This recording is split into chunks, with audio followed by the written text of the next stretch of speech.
मैंने एबे दुकान बंद करके घर को जावा घरे रोसई बासई करवा किसी करनी भात खाली करी आसी गले आउ तरकारी पत्र कौन काम करवा केबे सांग मैंने पहुँचिकनु आम घर अवस्था कौन है देखो बाथरूम का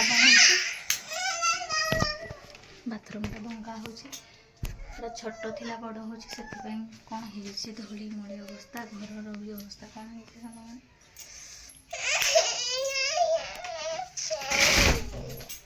झील तर कौन करुच्ची रोसई स्टार्ट कर सांग मैंने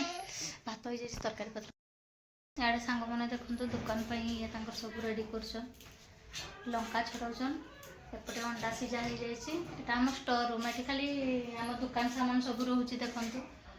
सांग मैंने सब अंडा पट्टी एमती आम सब